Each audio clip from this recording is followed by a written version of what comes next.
This is True Consequences, a true crime and mystery podcast with stories based in New Mexico in the American Desert Southwest.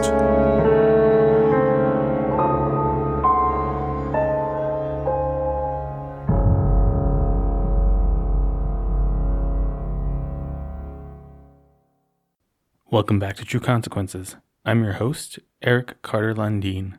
Today I speak with Cheyenne Antonio from the Coalition to Stop Violence Against Native Women. Our topic of discussion is the missing and murdered Indigenous women and girls in New Mexico, as well as sex trafficking. Cheyenne spent some time talking about the culture of violence that the Native American community has experienced over the last several hundred years. She goes pretty in-depth into this and talks about how missing and murdered Indigenous people is not a new issue. In fact, it's an issue that has been occurring for centuries. Now, what's happened is because of the internet and because people have more access to information, it definitely has become more prominent in the mindset of many Americans. The issue itself is very complicated and very difficult to navigate, which makes any kind of solution seem very far away. I wish I could tell you that from our conversation we were able to solve this issue and come up with a solution. Unfortunately, due to the complex nature of the missing and murdered Indigenous people, it's just not possible to have a magic wand solution. There are some things that need to change in regards to legislation, but even that may not be sufficient to solve this problem. I walked away from this interview really feeling like there's so much work to do. I don't really even know what that's going to look like, but I hope that this episode is a step in the right direction in terms of creating some awareness and conversation around the fact that there are many thousands of missing Indigenous women and girls in this country. And the sad fact of the matter is that many of them are likely victims of sex trafficking. And for those that aren't, they may be likely murdered, which is horrible to think about. Hopefully this episode sheds some light on this issue. It's my hope, as with all my other episodes, that we're able to have a dialogue about this. And hopefully through this conversation, some people will be able to come up with strategies and tactics that may help create a dent in this problem. Thanks for listening. Don't forget to subscribe, rate, and review. You can find us on all social media platforms. Facebook and Instagram is True Consequences Pod, and Twitter is TrueConsPod. You can find more information about this episode at www.trueconsequences.com. If you want to support this one-person show, you can go to patreon.com/trueconsequences. Your support really means a lot, and it helps ensure that I can continue providing new content every week for you. True Consequences is 100% listener supported, and I'd like to take a second to thank our newest patron subscriber, Ice Cream Man. Thanks, Ice Cream Man. I appreciate you. There are several levels of giving, even as low as $1 a month. Every little bit helps. I'm also excited to announce that I've launched some merchandise available on my website at trueconsequences.com/merchandise. There's shirts, mugs, stickers, pins, lots of cool stuff there, so check it out. Okay, that's enough announcements for today. Let's listen to Cheyenne Antonio with the Coalition to Stop Violence Against Native Women. My name is Cheyenne Antonio.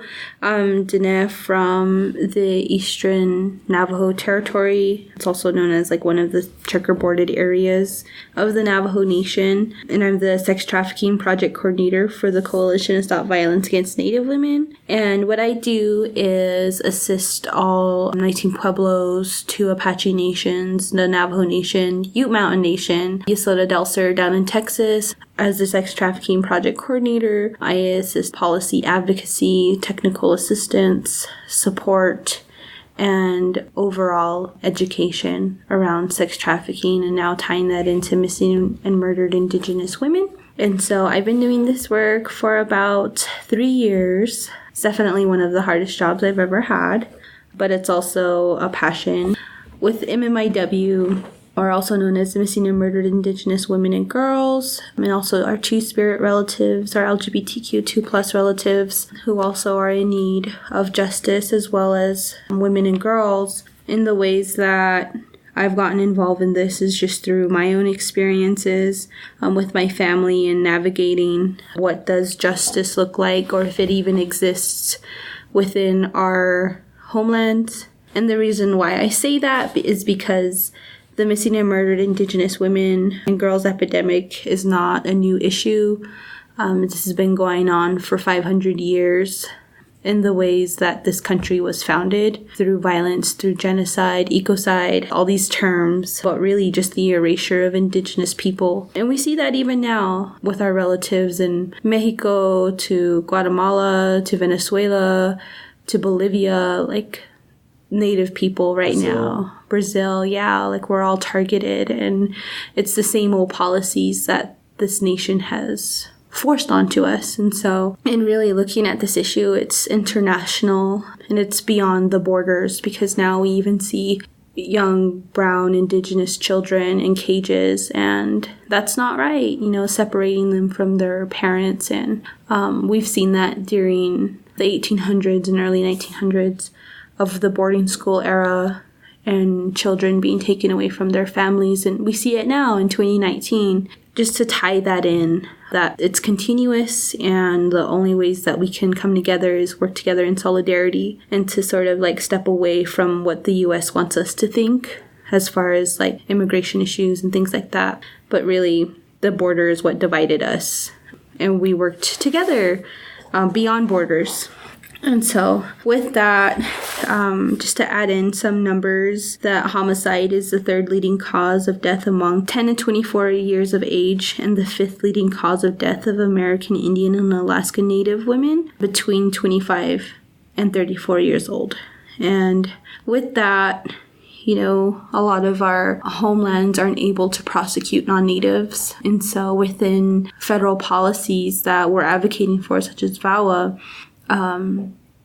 we're trying our best to make sure that these policies really give us our sovereignty back. But it's also hard because, with 500 years of colonization, and if it's continuing, it seems like it's just a drop of the problem, just a drop. The legacy of violence within our region is at the front of the origin of the United States and what it is today. Oftentimes people don't know within the Southwest, especially here in New Mexico, that this was a center for slave trade in Albuquerque, Santa Fe, where they targeted Dene, Pueblo, Apache people. And if we really think of it, before colonization, there was a lot of violence that was placed on to Native people here, and a lot of tribes have been erased because of the violence, especially within New Mexico.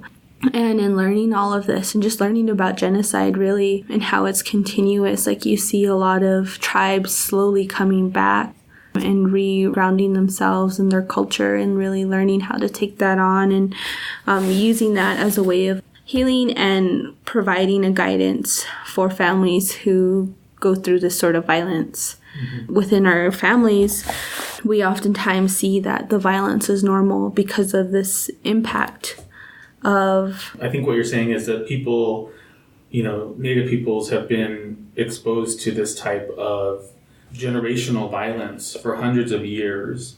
So it's become normalized mm-hmm. in the culture and almost expected. Is that kind of the gist of what you're saying? Yeah. But also not just Native people, like everyone. In general, everyone. I think culturally the U.S. is a culture of violence. Would you agree with that? Yeah. It is. It is a culture of violence, and it continues to be a culture of violence. And I think that's one of the main things that here at the Coalition we're having conversations around in ways that our people... everyone really just deals with this every day. And as far as MMIW and having that come up even more and more, and people want to get involved, and I think it's important to just center families, because there are countless stories, and our relatives, it seems like their spirits are still wanting us to seek justice, or what is the form of justice when it comes to unsolved cases, when we know that the perpetrators in the community themselves, what does it really look like as far as holding our relatives who use violence because we can't kick them out, right? Because they'll always be around. But also, like, what does it look like as far as holding a person accountable who cause harm? And what are the ways that we can help them? If not help them, I don't know what that looks like, right. Because that's a whole nother thing. It's a whole different topic. Yeah. So one of the things that I was surprised to learn about when I was looking into missing Indigenous people in general, New Mexico really has a high number. I think the highest number in the U.S. in terms of, Native people who go missing or murdered. Why do you think it's so high in this state? I think the reason why it's so high within New Mexico is because oftentimes Native people are erased from the conversation. And you see that a lot as far as like the erasure of Indigenous people being celebrated, such as like the Entrada, Columbus Day, Thanksgiving, all of these like Pueblo houses that look hella urban but aren't really Pueblo houses, but it's sort of just a trend. It's like Native people are trendy, and you see that a lot with like mascots. You see it with Pocahontas, to where Native women are sexualized, although like Pocahontas was trafficked and at the age of 12. So like all of these things that the U.S. kind of portrays on Native people, that's sort of like, that's in the way. Mm-hmm. That's getting in the way and completely normalizing the erasure and normalizing that Native people are no longer here, when in fact that we are here. We have our own nations, and we're trying to figure it out. Yeah. Well, would you say that it trivializes your existence as a people so that maybe people don't care? Yeah. Yeah. What do you think needs to be done, either from a legislative perspective or from a judicial perspective? Really, I mean, I think something is better than nothing, but what do you think immediately needs to change? I know the Violence Against Women Act is something that Congresswoman Holland is fighting for, and several other people are fighting for. And I think it's an important piece of legislation that needs to, but I don't think that's the whole picture. It's not going to fix everything. I think as far as the VAWA Act, what needs to also be mentioned within that legislation is acknowledging sexual violence, not just domestic violence, but all forms of violence when it comes to women and girls. But also, because within that document, I know it doesn't really mention sexual violence. A lot of our relatives experience that. Like Native women have the highest numbers, especially in New Mexico, but also with VAWA, it's expensive to adopt legislations. And what we're seeing here within the Southwest is that not many nations are adopting the VAWA. And I think it's important for also, like, at a legislation level, at the federal level, like, yes, please advocate, please input that, sexual violence needs to be acknowledged. The violence that our trans women experience, that also needs to be in there as well. Access to reproductive health. Like, there's so many things that needs to be put into that. So there's that, but also at the tribal level, encouraging tribes to have the conversations to adopt VAWA. What are ways that our tribes could also use that document? Because, not all tribes have a fancy Western system, because not all tribes want to adopt that.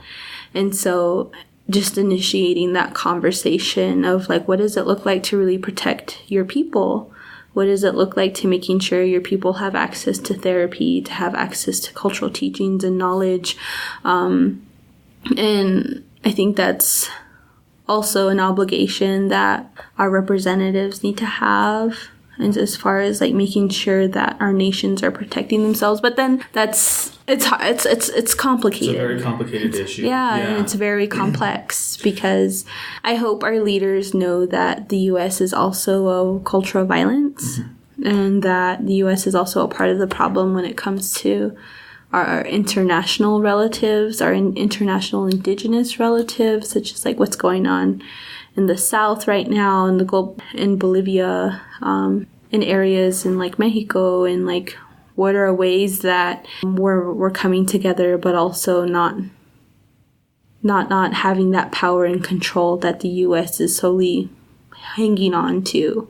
And when I say power and control, like the power and control of violence, it's like the same as a domestic violence, pattern of like the honeymoon stages, and things go violently and then you come back together again, and it's an ongoing cycle of violence, of power and control. And I feel like as Native people, we know that relationship very well, and we see that within New Mexico of being one of the highest numbers of missing and murdered Indigenous women.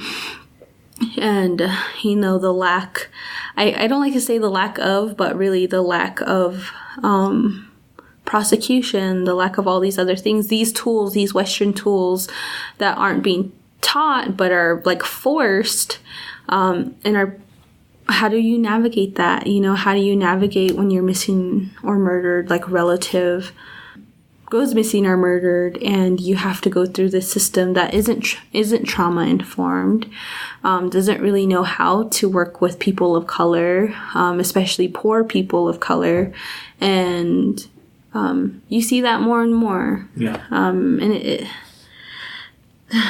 it's overwhelming. It's overwhelming, and we can have, I feel like, the data matters, but also like at what point are we really going to take action and know that implementing these legislations will take years. Yeah. It took years for VAWA to be created. It took a lot, but to see this very, in political times, seeing how frustrating it is to even just have a conversation about a border, which is also an act of violence, and separating, people and animals, and that how much that also impacts the people who live there. There's people on both sides of all of these issues, and I think that as a culture, unfortunately, there's a kind of a mentality of, if it's not happening to me, it doesn't matter. And it's a very selfish mentality, I think. And I just want to encourage people that may not agree with, some of the points that are being made here, to just try to listen from a human standpoint and try to understand, if you were in that situation, how you would want to be treated. Mm-hmm. If you were running away from a corrupt, violent, homicidal government, trying to find safety, how you would want to be treated. And I wish that we could go back to a place of civility in this nation, where we could talk about things even if we don't agree on them, mm-hmm. and just try to find some common ground. Because at the end of the day, your neighbors are missing. Your neighbors are being murdered. Your neighbors are being sex trafficked. And if you don't care because it's not happening to you, then I would ask you to search your heart and find out where your heart is. Because it's a big problem.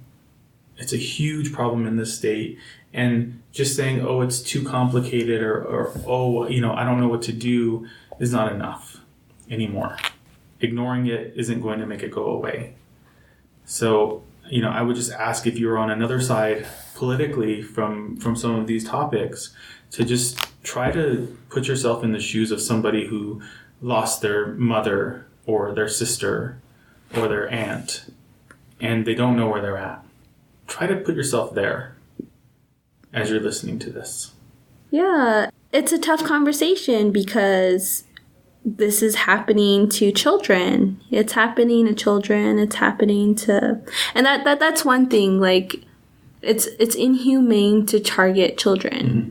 I don't know why, but in this state, a lot of children in New Mexico experience a lot of violence, and they see a lot of violence, and they grow up in it. And to combat that also it's a privilege if it doesn't affect you. 100%. And if it's a privilege, then you need to do something about it, because it's very concerning if a privileged person doesn't know what their neighbor's experiencing, or what sort of like what you were saying earlier.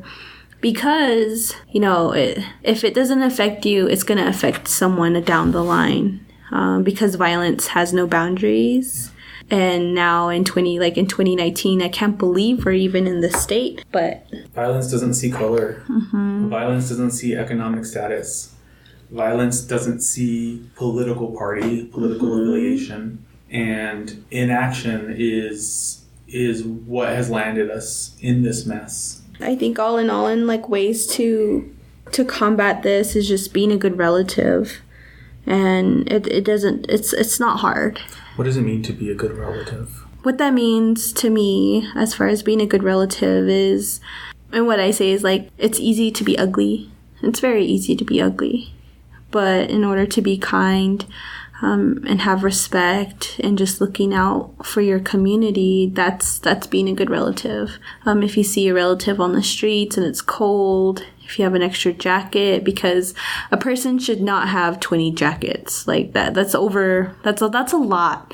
And so in being a good relative, if you have the means, if you have the material items, because you materialistically, I'm not saying being a good relative, you have to have all these material things, but being a good relative is being kind to yourself and having those boundaries of like what you can take on, but also what can you give? What can you help?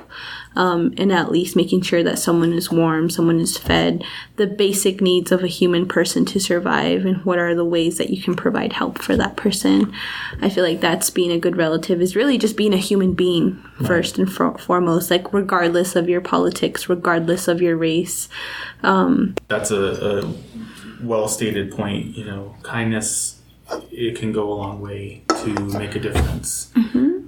And even though we have this huge, insane, impossible situation in front of us, you could make a difference in one person's life. You can make an impact on one person's life. And maybe one child who has grown up with nothing but violence in their life, that little act of kindness could be the difference between them living and them committing suicide. So I think it's a good point. Let's be kind. Yeah. Let's talk about sex trafficking. Let's talk about that in New Mexico. What that looks like, since that is a lot of what you focus on. What's the picture? What's happening in our state? So as far as sex trafficking within our communities, in our tribal communities, we've been seeing a lot of parents trafficking their own children for alcohol, meth, rent, and really in ways to survive, or whatever it takes. It's hard because in ways that we're trying our best to provide an alternative solution is by having our relatives call the 505 Get Free number. And with that 505 Get Free, it's a hotline for victims of trafficking, and they're also a shelter, so it's with the Lifelink. They're a shelter-based program, and whenever they receive a victim, they try their best to help them out. There are also nations and pueblos who are also taking that on and finding ways to help children and adults who experience this violence. Really, what we're seeing is how our nations and pueblos recognizing it first, because it's different. It's really the families. And it's hard because, again, it's that normalization of violence and the power and control. And when it comes to children, it's really hard to talk about it because oftentimes it's a family member who has to report the other family member, and it breaks families apart. But it's important that it gets reported. At least gets reported, and it's not a new topic because of the normalization of violence. It's just so hard to seek it out. And what does it really look like when your families are trafficking a child, when your family is trafficking an adult? Oftentimes we see that victims don't know that they're sex trafficked themselves, and we don't go around saying like, oh hey, are you sex trafficked? Like that's not good. People are still trying to have these conversations and really seeing what it looks like in our communities. And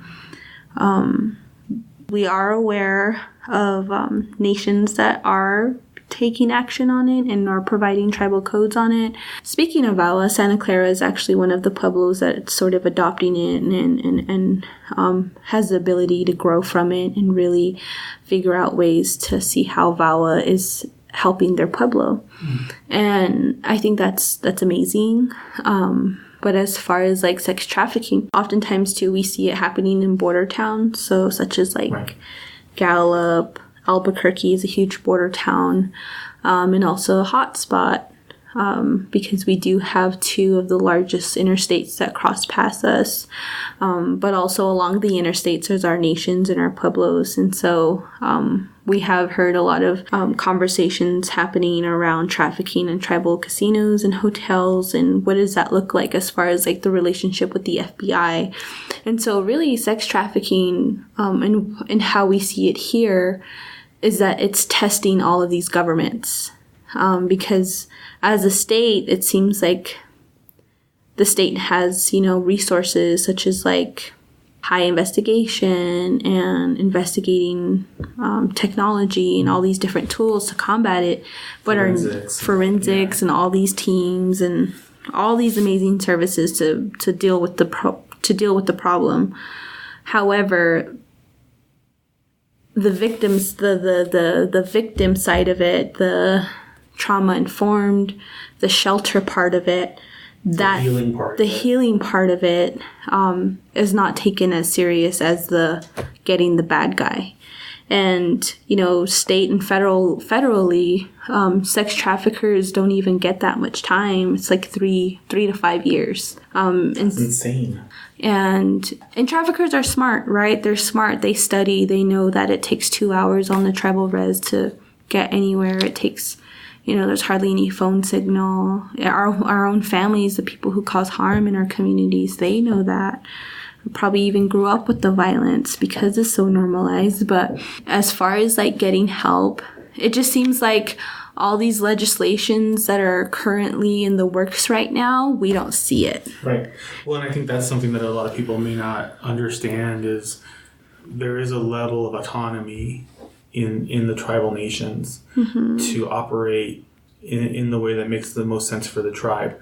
Now, I know that gets overstepped all the time, so I'm not naive to that. And then when help is needed, sometimes it's rarely found from other agencies, state agencies, federal agencies, those types of things. So I'm not naive to those things, but I think that maybe there might be some listeners that don't know, that just because something's enacted at the state level or at the federal level doesn't necessarily mean that that's going to translate into any of the pueblos or into the Dene Nation or into any other tribal lands, because they are, to a certain extent, relatively autonomous. And I say that understanding that there's overreach. Yeah. When it's not wanted. Yeah. Is that fair? Yeah, that's fair. Okay. And it's also like these legislations won't just patch up the problem, because our communities are autonomous, and they know what's best for their communities. And that's why our coalition exists, because we are not we're trying to help in ways that the community needs our help. And what we've seen, that they're authentically doing it themselves. And we see what's working in Santa Clara isn't working in other spaces. What's working in Hickory Apache isn't working in other spaces. Like, it's all very different. And when it comes to sex trafficking, even child sexual abuse, a lot of the grooming starts when the child is young. Some nations I shouldn't say nations, because it's not just on the tribe, the communities.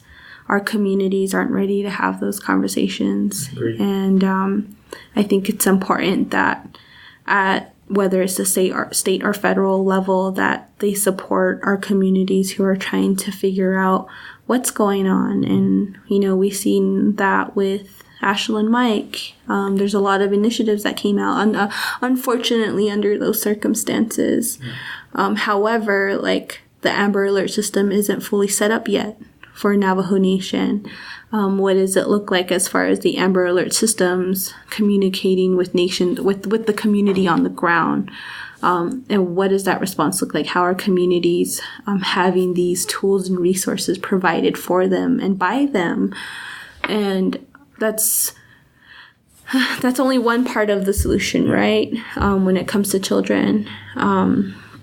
But sex trafficking, it's hard because it could be anyone. A lot of people in power can navigate where these conversations can go, whether it's in the legislation. And you just never know who can be. And we see, here in New Mexico, we did see, it's in court right now in conversation of the parents trafficking their baby girl and their son, their babies. It's hard because now they're under care of the state, and we do work with children who've been trafficked under the care of the state too. And we're not direct service. However, like if they want to provide their story, because the coalition, like we work with everyone. It's not just subject to the system. We have a responsibility with our community, to the people. Yeah. And with that, like if a survivor wants to speak, or want to critique us, or in ways that we can improve our programming, like we listen. We have to listen. And so we work with everyone. And when it comes to sex trafficking, because you can't just learn this out of a book. Right. You got to be in the community and be aware and just listen, because all we have are stories. And even data collection. Data is a huge topic when it comes to these types of violence, or when it comes to violence in general and getting funded. We have to have data, but with that, like we have stories. Yeah.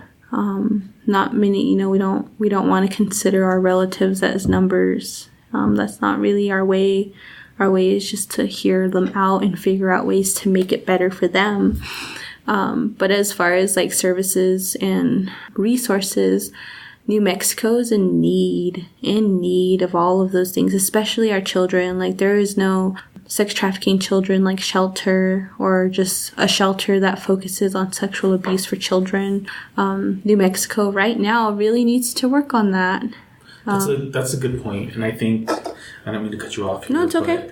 I think the point here is very clear in my mind. It is a difficult subject. It's uncomfortable to talk about it. It's uncomfortable to call people out that that you suspect may be hurting children. It's scary. But if you're not going to do it, who is? So, this is going to everybody that's listening to this podcast. If you're not going to stand up for the children of our state, for the children in your community, who is? Who's going to do it? The fact that there are no safe shelters for children who are being abused and trafficked by their own parents, where are they going to go? Who do they have to turn to? We can't just sit here and let it happen. As a community, we have to do something. We have to stand up against this because it's wrong. It's wrong. And there is no easy fix. But talking about it, letting people tell their stories, listening to them, hearing and understanding what's going on, rather than just turning away, I think is the first step. That's very valid. Very valid. Because like when a child is trafficked, I'm grateful that our services are available as far as adults, mm-hmm. but when it comes to children, there's hardly any. And, our SANE nurses, they're nurses who investigate sexually assaulted children or cases, mm-hmm. And do all of that. But thank goodness, they exist, because oftentimes if a child is in those types of needs, they have nurses, they provide really good services. So SANE exams. So there's that with the parents. So we do see a lot of, in New Mexico, parents trafficking their kids. And then also a form of trafficking that we also see is relationships. Boyfriends, so-called boyfriends, luring, grooming, coercing young girls. And that's a whole nother thing too, because our young people, dating is a big thing in everyone's lives. Yeah. And we're not telling people to not date, but just to be very careful. If you put yourself out there, we don't know who it is, especially with technology and the power behind technology, because technology has really good power, but it also has a dark side to it, especially if young people want to date. And we have seen cases of, children in foster care, teenagers in foster care who wanted to date and unfortunately met a trafficker and ended up getting trafficked. How can a young person educate themselves on the signs of trafficking? To prepare themselves and protect themselves? I think, our website, csvanw.org, if you go down to focus areas, we have sex trafficking on there. And there's the signs, where it's happening, and then also just sort of a diagram of power and control again, of like once you go onto this date, and right after, if that person wants something from you, like please call 505 get free.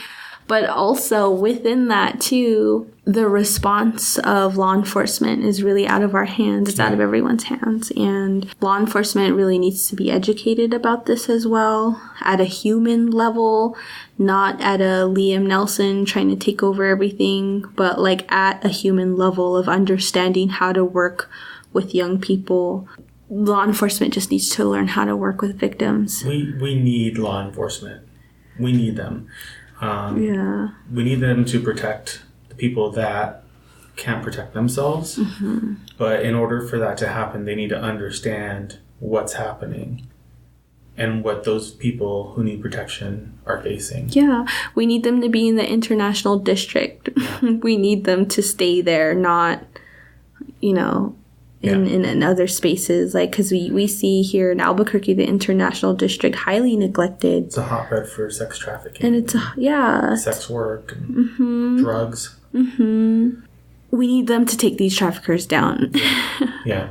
But we also need people to report them when they're aware of it happening as well. Yeah. So I think that's...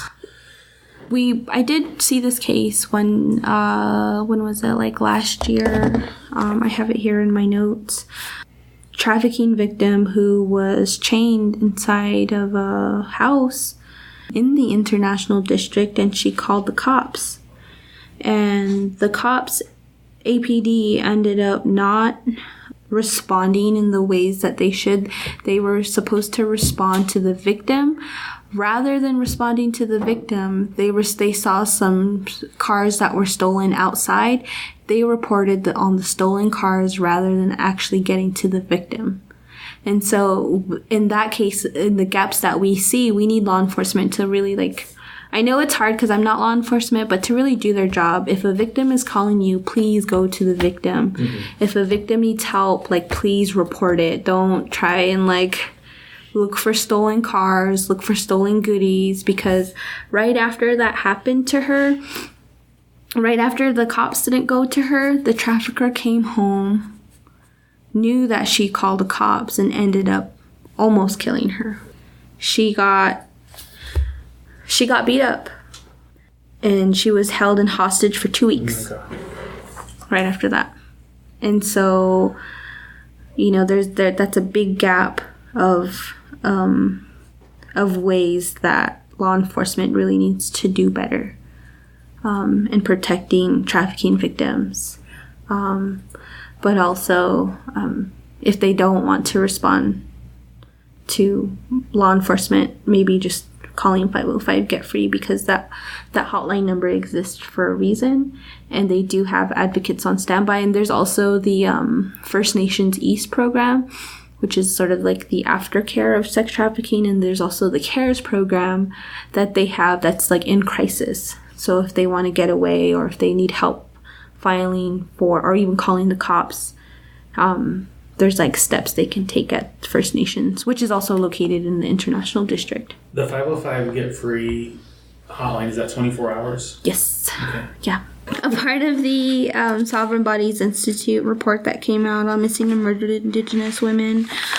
So what they did was evaluate or at least reach out to the police. So they did case studies on police and seeing like what their findings are as far as like how does the reporting look like. And it took up to almost 6 months to a year and a half for law enforcement to respond as far as just getting numbers. And about that report, a lot of the things that they looked at as far as like the database and how they're tracking is, like, of course, race, the conviction of the status before and after, what was the relation to the victim, if there was a reward, and if oftentimes like they did see a lot of young moms or just mothers in general being targets within this study. And I think that's something that really, like, it touched my heart once I heard that, because I was like, I can count how many of my aunties, even my mom, and my aunties and my grandma have been targeted on violence from their partners, and how normalized that violence was because of, like, if it was single mothers being targeted. And if a single mom were to struggle, how many people would actually help her? Whether it's needing a ride or feeding her kids, and her experiencing violence, like, and just seeing that this study it hit hard, it hit close to home, of how important it is that we protect mothers, who are doing their best to raise kids, and just how important it is to know what a healthy relationship is. And I think as far as like recommending hope for our communities, is learning what it takes to be in a healthy relationship, looking at consent. What does consent mean? Because oftentimes we see young kids being told to sit on that man's lap or go kiss that man on the cheek, and it's like, well, I don't really know that man, don't do that. And just learning, like, what does consent look like? What does it look for your kids to know what consent is? Because people be taking pictures of kids, and doing it without consent. And I didn't know what consent was until I started working here, and how important that is in order for our communities to also know, and just making sure that the autonomy of yourself is being practiced. Even for a child. A child should know what consent is. They should have the right and the freedom to say no, just like an adult should. And I feel like that's something that gets overlooked, and sometimes people feel they can press their own agendas onto kids. Yeah. But kids are people. Yeah, and they deserve the right to say no. I agree. And they need to know how to say no, because we're living in a world that is constantly moving fast, and it's good to hear no sometimes. Yeah, it's good to hear no. Let's see. Consent, healthy relationships, access to resources. On our coalition page, we have a new setting on there called the Advocacy Corner, and within that, there's resources of shelters, services, direct services, because we're not direct service here. However, we do help and assist with direct service providers and whatever they may need. But we do have access to all of our nations and pueblos, and also within the cities, of shelters, services. We also have hotlines. So if suicide, we have suicide hotlines. If you know of an individual that is having a hard time, definitely giving them that. And then also Strong Hearts Hotline. It's a sort of native.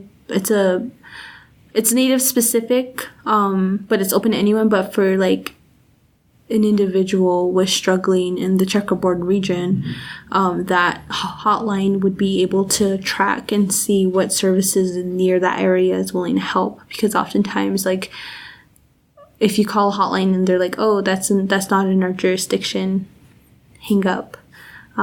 So this hotline is really unique because it works with everyone, regardless of where you're at. Strong Hearts Hotline is located out of Austin, Texas.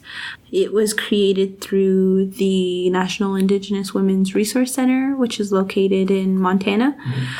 So they're a sister coalition, and so they actually help fund this and created this as far as like assisting our relatives. And so that number is 1-844-762-8483. So if you're in need of resources and you're not sure where to go, it sounds like Strong Heart Hotline will match you with whatever resources are available in your area.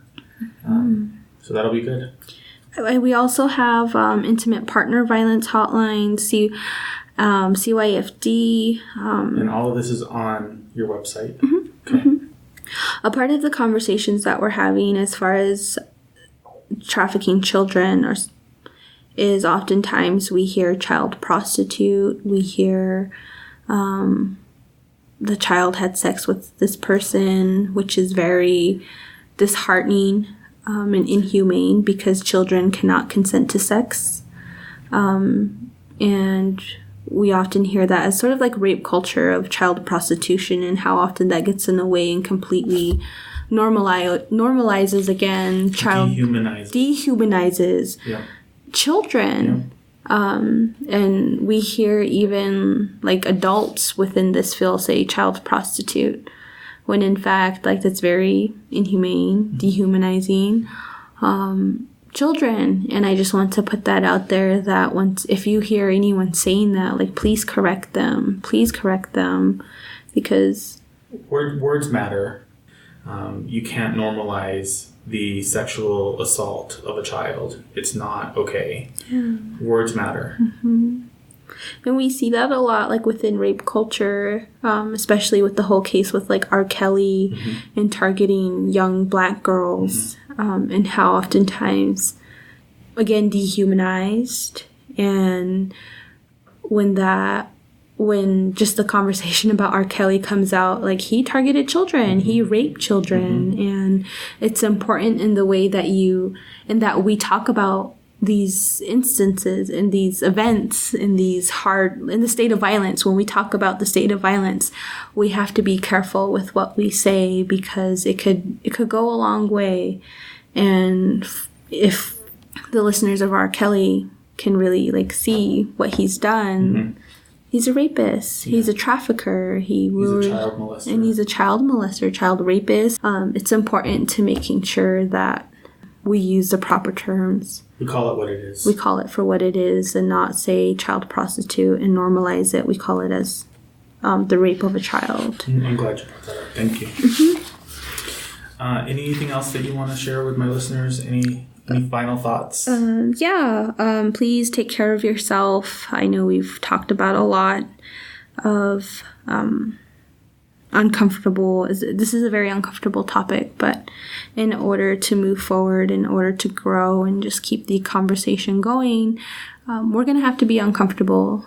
And in order to move forward and learn what it takes to advocate for our communities and to have that autonomy and to protect each other and to be a good relative. And so definitely check out our website. We're on Instagram, Twitter, Facebook at csvanw.org. And so thank you. Thank you, Cheyenne. Thanks again for listening. I hope you enjoyed today's episode. If you like True Consequences, please rate, subscribe, and review wherever you listen to podcasts. And please also share True Consequences with your friends. Let them know that there's a New Mexico-focused podcast hosted, produced, and created by me, Eric Carter-Landin, a local New Mexican born and raised. Thanks for listening. Stay safe, New Mexico. True Consequences is written, produced, edited, and created by me, Eric Carter-Landin, your host. Thanks again for listening.